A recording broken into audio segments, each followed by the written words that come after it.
بسم الله الرحمن الرحيم. يا أيها الناس اتقوا ربكم الذي خلقكم من نفس واحدة وخلق منها زوجها وبث منهما رجالا كثيرا ونساء واتقوا الله الذي تساءلون به والأرحام إن الله كان عليكم رقيبا. وآتوا اليتامى أموالهم ولا تتبدلوا الخبيث بالطيب ولا تأكلوا أموالهم إلى أموالكم إنه كان حوبا كبيرا. وإن خفتم ألا تقسطوا في اليتامى فانكحوا ما طاب لكم من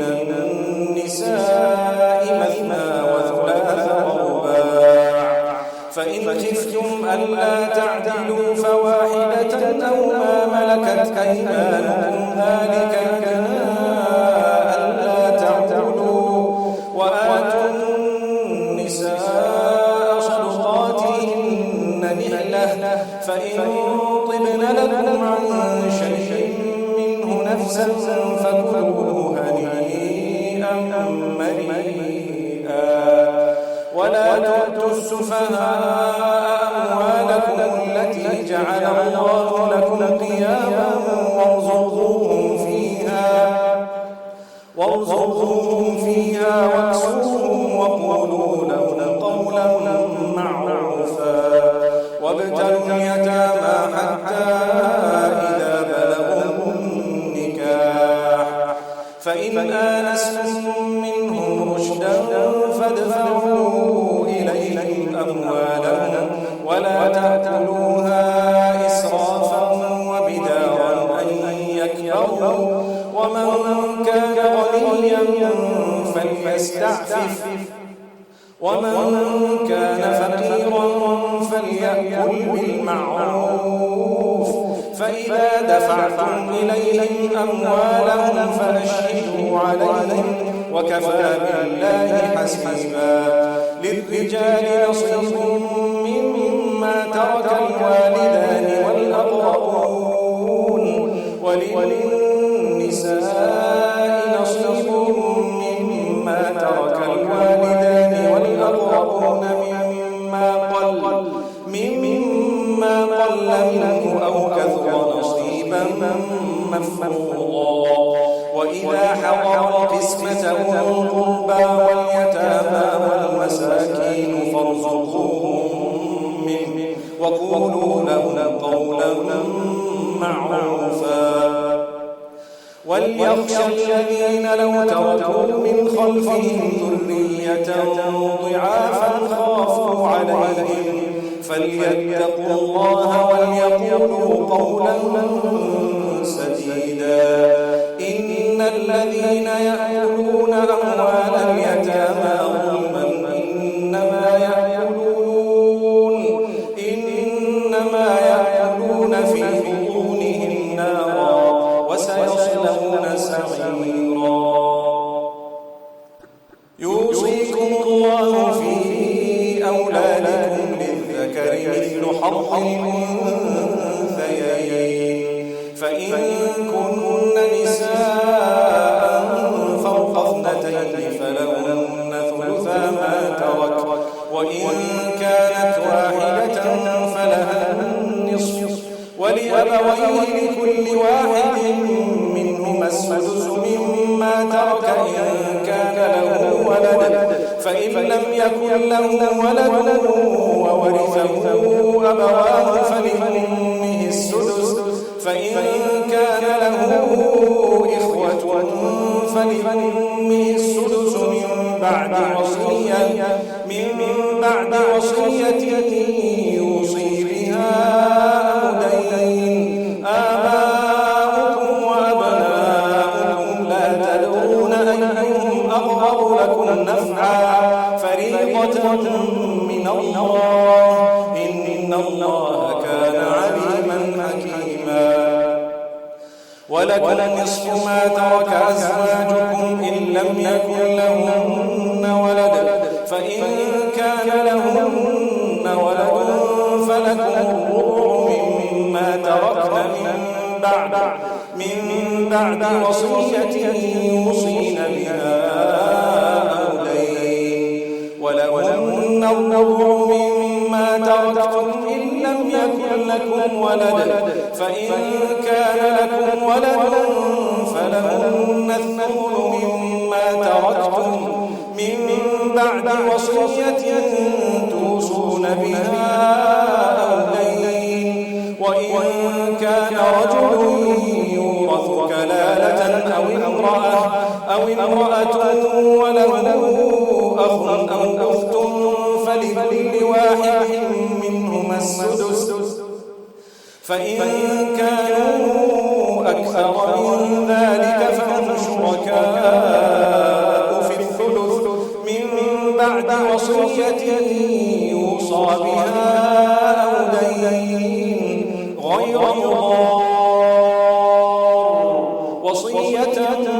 من الله والله عليم حليم. تلك حدود الله، ومن يطع الله ورسوله يدخله جنات تجري من تحتها الأنهار خالدين فيها، وذلك الفوز العظيم. ومن يعص الله ورسوله ويتعد حدوده يدخله نارا خالدا فيها وله عذاب مهين. واللاتي يأتين الفاحشة من نسائكم فاستشهدوا عليهن 4 منكم، فإن شهدوا فأمسكوهن في البيوت حتى يتوفاهن الموت أو يجعل الله لهن سبيلا. واللذان يأتيانها منكم فآذوهما، فإن تابا وأصلحا فأعرضوا عنهما، إن الله كان توابا رحيما. إنما التوبة على الله للذين يعملون السوء بجهالة ثم يتوبون من قريب فأولئك يتوب الله عليهم وكان الله عليما حكيما. وليست التوبة للذين يعملون السيئات حتى إذا حضر أحدهم الموت قال إني تبت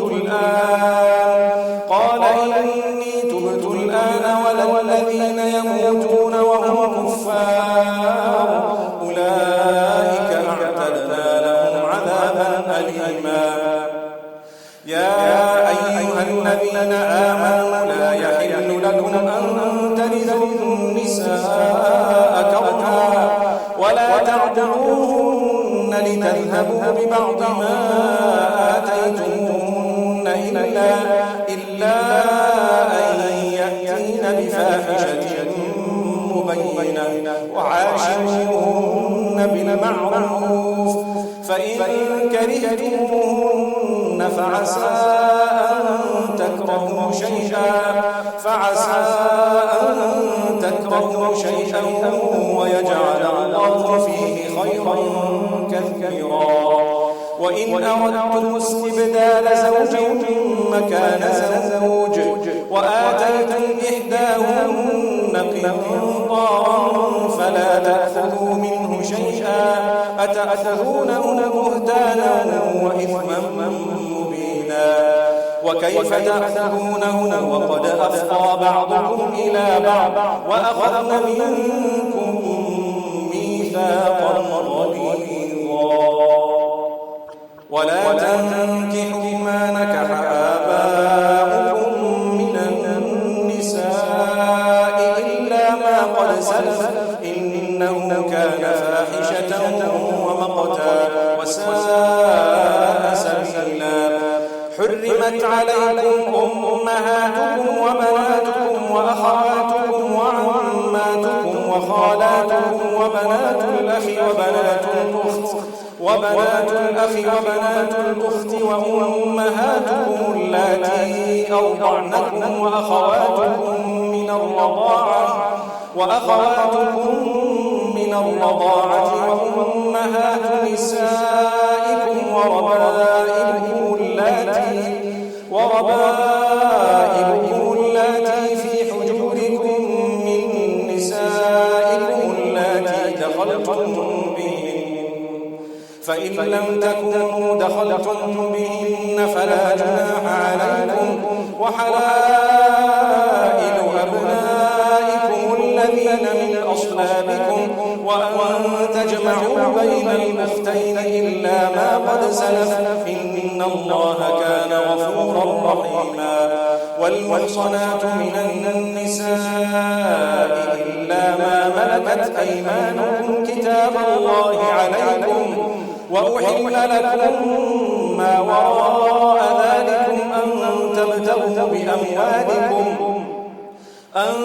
تبتغوا بأموالكم محصنين غير مسافرين فما استمتعتم به منهن فآتوهن أجورهن فريضة ولا جناح عليكم فيما تراضيتم به من بعد الفريضة إن الله كان عليما حكيما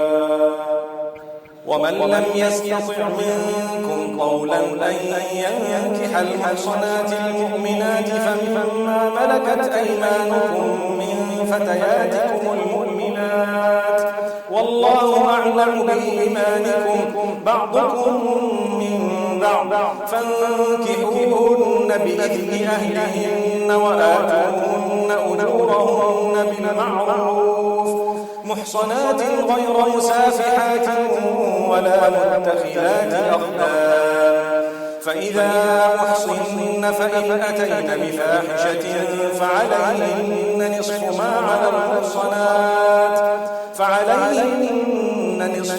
على المحصنات من العذاب ذلك لمن خشي العنة منكم وأن تصبروا خير لكم والله غفور رحيم يريد الله ليبين لكم ويهديكم سنن الذين من قبلكم ويتوب عليكم والله عليم حكيم والله يريد أن يتوب عليكم ويريد الذين يتبعون الشهوات أن تميلوا ميلا عظيما يريد الله أن يخفف عنكم وخلق الإنسان ضعيفا يا أيها الذين آمنوا لا تأكلوا أموالكم بينكم بالباطل إلا أن تكون تجارة عن تراض منكم ولا تقتلوا أنفسكم إن الله كان بكم رحيما ومن يفعل ذلك عدوانا وظلما فسوف نصليه نارا وكان ذلك على الله يسيرا إن تجتنبوا كبائر ما تنهون عنه نكفر عنكم سيئاتكم وندخلكم مدخلا كريما ولا تتمنوا ما فضل الله به بعضكم على بعض للرجال نصيب مما اكتسبوا وللنساء نصيب مما اكتسبن واسألوا الله من فضله إن الله كان بكل شيء عليما ولكل جعلنا موالي مما ترك الوالدان والأقربون والذين عقدت أيمانكم فآتوهم نصيبهم إن الله كان على كل شيء شهيدا الرجال قوامون على النساء بما فضل الله بعضكم على بعض وبما أنفقوا من أموالهم فالصالحات قانتات حافظات للغيب بما حفظ الله واللاتي تخافون نشوزهن فعظوهن واهجروهن في المضاجع واضربوهن فإن أطعنكم فلا تبغوا عليهن سبيلا إن الله كان عليا كبيرا وإن خفتم شقاق بينهما فابعثوا حكما من أهله وحكما من أهلها إن يريدا إصلاحا يوفق الله بينهما إن الله كان عليما خبيرا واعبدوا الله ولا تشركوا به شيئا وبالوالدين إحسانا وبذي القربى واليتامى والمساكين والجار ذي القربى والجار الجنب والصاحب بالجنب وابن السبيل وما ملكت أيمانكم إن الله لا يحب من كان مختالا فخورا الذين يبخلون ويأمرون الناس بالبخل ويكتمون ما آتاهم الله من فضله وأعتدنا للكافرين عذابا مهينا والذين ينفقون أموالهم رئاء الناس ولا يؤمنون بالله ولا باليوم الآخر ومن يكن الشيطان له قرينا فساء قرينا وماذا عليهم لو آمنوا بالله واليوم الآخر وأنفقوا مما رزقهم الله وكان الله بهم عليما إن الله لا يظلم مثقال ذرة وإن تك حسنة يضاعفها ويؤت من لدنه أجرا عظيما فكيف إذا جئنا من كل أمة بشهيد وجئنا بك على هؤلاء شهيدا يومئذ يود الذين كفروا وعصوا الرسول لو تسوى بهم الأرض ولا يكتمون الله حديثا يا أيها الذين آمنوا لا تقربوا الصلاة وأنتم سكارى حتى تعلموا ما تقولون ولا جنبا إلا عابري سبيل حتى تغتسلوا وإن كنتم مرضى أو على سفر أو جاء أحد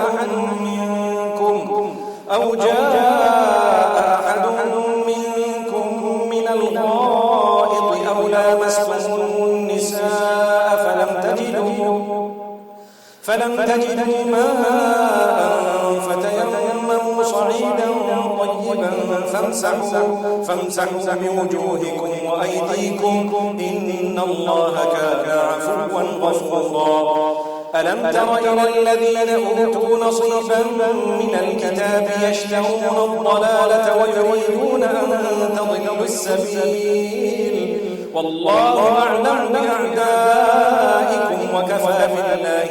وليا وكفى بالله نصيرا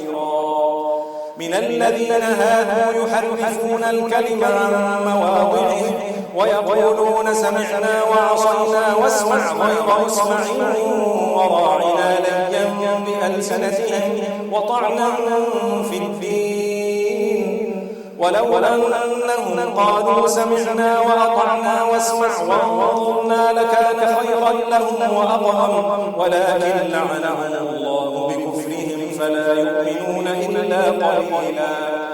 يا أيها الذين أوتوا الكتاب آمنوا بما نزلنا مصدقا لما معكم من قبل أن نطمس وجوها فنردها على أدبارها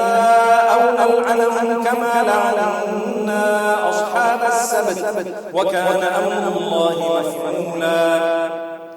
إن الله لا يغفر أن يشرك به ويغفر ما دون ذلك لمن يشاء ومن يشرك بالله فقد افترى إثما عظيما ألم تر إلى الذين يزكون أنفسهم بل الله يزكي من يشاء ولا يظلمون فتيلا انظر كيف يفترون على الله الكذب وكفى به إثما مبينا ألم تر إلى الذين أوتوا نصيبا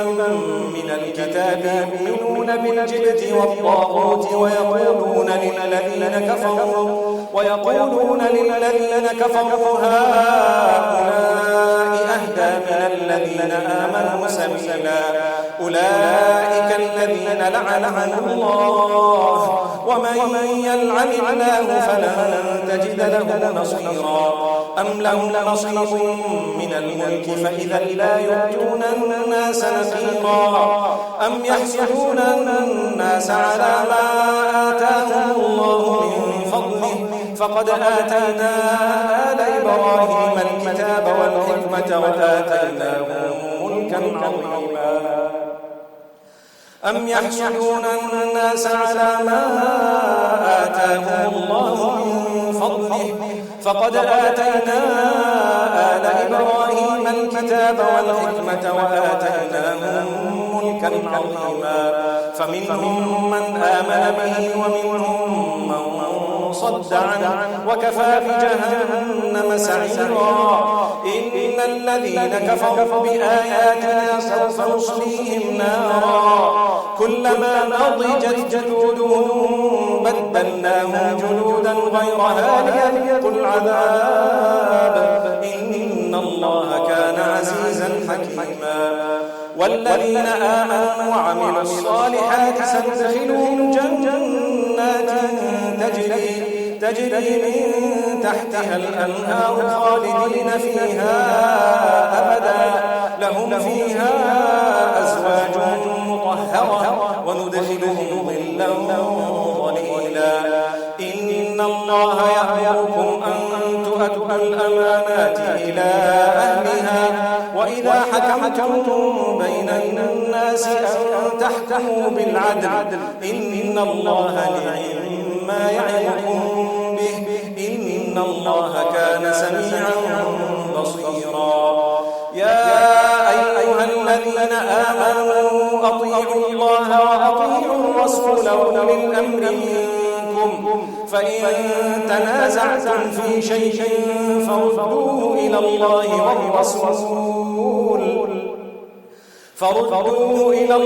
والرسول إن كنتم تؤمنون بالله واليوم الآخر ذلك خير وأحسن تأويلا।